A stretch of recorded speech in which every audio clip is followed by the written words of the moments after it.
নমস্কার বন্ধুরা, আমার আজকের রেসিপি ডিম পরোটা। তবে আমি চ্যানেলে যে ডিম পরোটাটা দিয়েছি এটা একদম আলাদা। তো আমি এটা নুন আর সাদা তেল দিয়ে একটু ময়াম করে নিয়েছি। এবার এটাকে আমি একটু মেখেও নিয়েছি আর একটুখানি ভালো করে ঠেসে নেব। তো ঠেসে নেওয়া হয়ে গেছে, এবার আমি এগুলোকে গোল গোল করে বেলে নেব। তো ঠিক এরকমভাবে আমি গোল গোল করে বেলে নেব। এখানে আমি পেঁয়াজ আর লঙ্কা নিয়েছি, দিয়ে দেব। ভালো করে একটু মেখে নেব।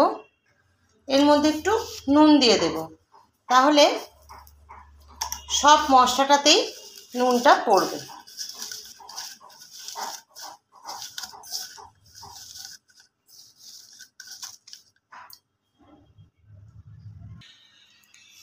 এখানে দুটো ডিম নিয়েছি, ফাটিয়ে দিয়ে দেব।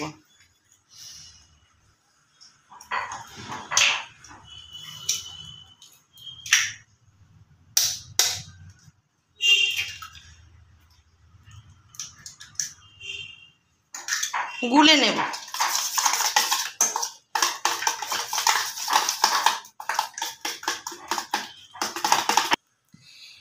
দিয়ে দেব ফ্রাইং প্যানের মধ্যে তেল, বেশি দেব না, অল্পই দেব। এই যে আমি একটা রুটি নিয়েছি, এর মধ্যে দিয়ে দেব। দু পিঠেই আমি ডিম লাগিয়ে নেব।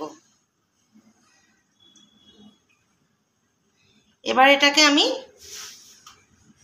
ফ্রাইং প্যানের মধ্যে দিয়ে দেব।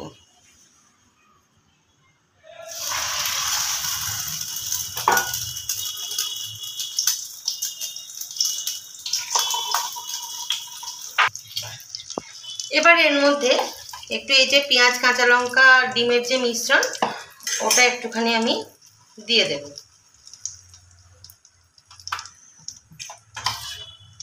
অল্প অল্প করে দিয়ে দেব।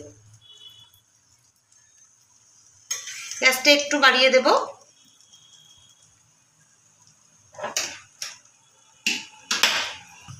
দেখুন বন্ধুরা, পরোটাটা কিন্তু এই যে একটু একটু ফুলে উঠেছে।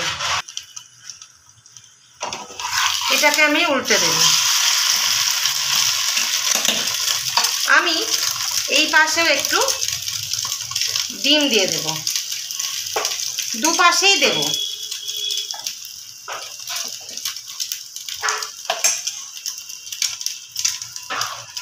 দিয়ে আবার এটা উল্টে দেব। দু পিঠে ডিম লাগালে খেতে বেশ ভালো হয়। একটা ডিম পরোটা আমার কমপ্লিট হয়ে গেছে। এরকমভাবেই সবগুলোকে আমি করে নেব। তো বন্ধুরা, তৈরি হয়ে গেল আমার আজকের রেসিপি ডিম পরোটা। যদি ভালো লেগে থাকে তাহলে অবশ্যই একটা লাইক করবেন, কমেন্ট করবেন, শেয়ার করবেন, সাবস্ক্রাইব করবেন আমাদের চ্যানেল শতজোস কিচেন। পাশে থাকা বেল আইকনটা অবশ্যই প্রেস করে দেবেন, তাহলে রোজকার নোটিফিকেশানগুলো আপনার কাছে চলে যাবে। আজকের মতো এইটুকু। ফেসবুক পেজটা একবার ফলো করে নেবেন।